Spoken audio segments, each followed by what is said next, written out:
নমস্কার, বাঙালির পেট পূজা চ্যানেলে আপনাদের সকলকে জানাই স্বাগত। আমাদের অনেকের বাড়িতে কিন্তু কাঁচা কলা খাওয়া হয়, আর এই কাঁচা কলার খোসাটা ফেলে দেওয়া হয়। আজকে আমি এই ফেলে দেওয়া কাঁচা কলার খোসা দিয়ে একটা সুন্দর রেসিপি তৈরি করব, যেটা খুব সহজেই তৈরি করা যায়। আর এটা গরম ভাতের সঙ্গে খেতে কিন্তু খুবই ভালো লাগে। তো বন্ধুরা দেখতে থাকুন আমি কাঁচা কলার খোসা দিয়ে কীভাবে রেসিপিটা তৈরি করছি। কাঁচা কলার খোসা দিয়ে রেসিপিটি তৈরি করার জন্য আমি 4টে কাঁচা কলা নিয়েছি। এবার কাঁচা কলাগুলো আমি একটু কেটে নিচ্ছি,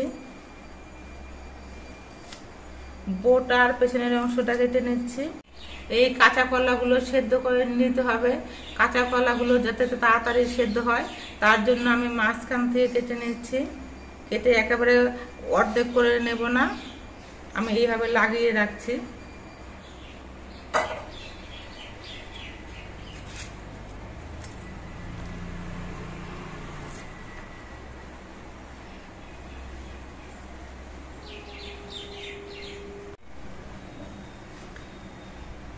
চারটে কাঁচা কলা আমি মাঝখান থেকে কেটে নিয়েছি। কাঁচা কলাগুলো আমি ধুয়ে পরিষ্কার করে নিয়েছি। এবার কাঁচা কলাগুলো সেদ্ধ করব। তার জন্য আমি কড়াইতে বেশ খানিকটা জল দিয়েছি। এবার এই জলের মধ্যে কাঁচা কলাগুলো দিয়ে দিচ্ছি। কাঁচা কলাগুলো সেদ্ধ হওয়ার সময় আমি অল্প একটু নুন দিচ্ছি, তাহলে কলাগুলো খুব তাড়াতাড়ি সেদ্ধ হবে। মিনিট 5 কাঁচা কলাগুলো সেদ্ধ হওয়ার পর আমি কাঁচা কলাগুলো উল্টে দিচ্ছি, যাতে কাঁচা কলা সব দিকেই সেদ্ধ হয়। তার জন্য এরকম ভাবে উল্টে দিতে হচ্ছে। কিছুক্ষণ পর কাঁচা কলাগুলো সেদ্ধ হয়ে গেছে। এবার গ্যাসটা অফ করে দিচ্ছি। এবার কাঁচা কলাগুলো জল থেকে ছেঁকে তুলে নিতে হবে।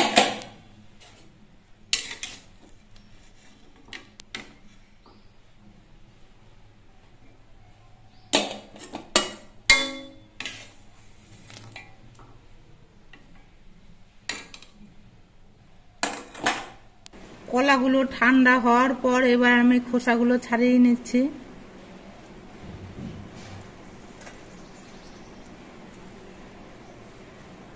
এখনো অল্প গরম রয়েছে। ভেতর থেকে কলাগুলোকে বের করে নিচ্ছি।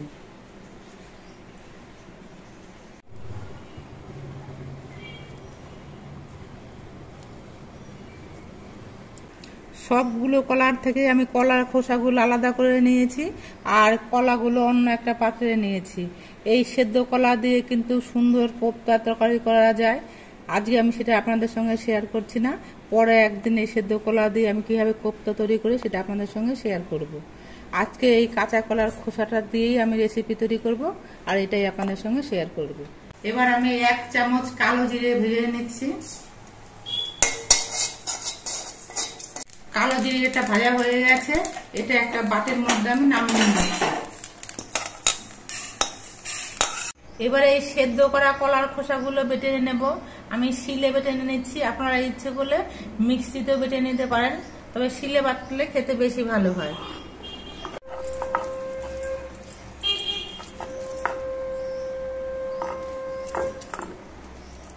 সেদ্ধ করা কলার খোসা এগুলো কিন্তু বাটতে খুব একটা সময় লাগে না, অল্প একটু সময়ের মধ্যেই বাটা হয়ে যায়। কিছু কলার খোসা বাটা হয়ে গেছে, এটা আমি অন্য একটা পাত্রের মধ্যে তুলে রাখছি। এইভাবে আমি সবগুলো কলার খোসা বেটে নেব।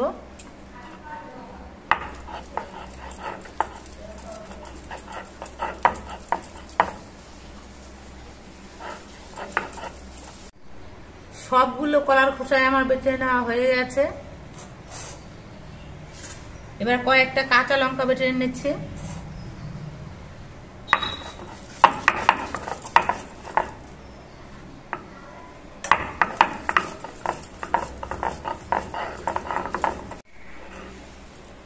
কাঁচা লঙ্কাটাও বাটা হয়ে গেছে। এই লঙ্কা বাটাটা আমি কাঁচা কলা খোসা বাটার মধ্যে নিয়ে নিচ্ছি, একসঙ্গে মাখিয়ে নিচ্ছি।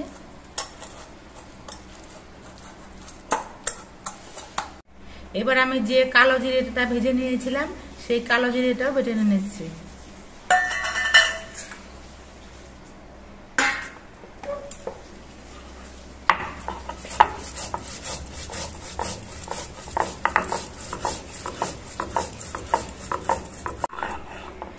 কালো জিরেটা বাটা হয়ে গেছে, এটা একটা বাটির মধ্যে আমি তুলে রাখছি। ভাজা কালো জিরে বাটার একটা সুন্দর সেন্ট থাকে, এই সেন্টটা যাতে বাইরে বেরিয়ে না যায় তার জন্য আমি একটা প্লেট দিয়ে ঢেকে রাখছি। এবার গ্যাসটা ধরিয়ে নিয়ে একটা কড়াই বসিয়ে দিয়েছি। কড়াইটা বেশ ভালো মতো গরম হয়ে গেছে। এবার কড়াইতে দিচ্ছি সর্ষের তেল।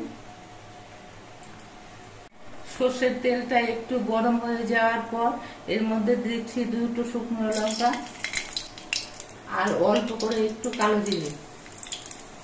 শুকনো লঙ্কা আর কালো জিরেটা ভাজা হয়ে যাওয়ার পর আমি যে কলার খোসাগুলো বেটে রেখেছিলাম সেই কলার খোসা বাটাটা দিয়ে দিচ্ছি।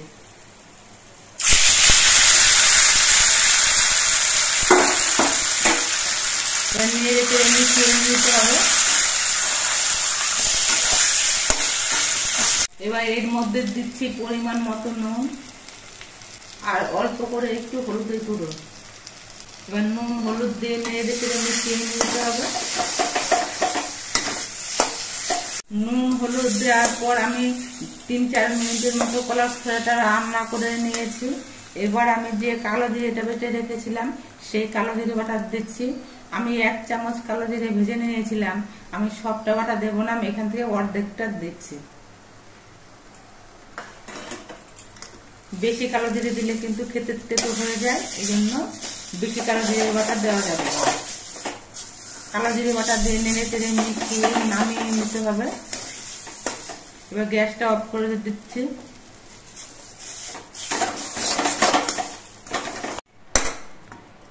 এবার গ্যাসটা অফ করে দিচ্ছি।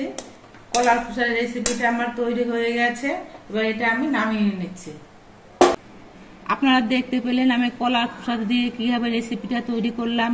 কলার খোসা দিয়ে এরকম ভর্তা কিন্তু গরম ভাতের সঙ্গে খেতে অসাধারণ লাগে। বন্ধুরা, এরকম ভর্তা যদি আপনারা না খেয়ে থাকেন একদিন তৈরি করে খেয়ে দেখবেন, আশা করছি ভালো লাগবে। আর আমাদের ভিডিওটা আপনাদের কেমন লাগলো, যদি ভালো লাগে ভিডিওটিতে একটি লাইক, নতুন বন্ধু হলে চ্যানেলটিকে সাবস্ক্রাইব করে দিয়ে আমাদের পাশে থাকবেন। সকলে সুস্থ থাকবেন, ভালো থাকবেন। দেখা হবে পরবর্তী একটা ভিডিওতে।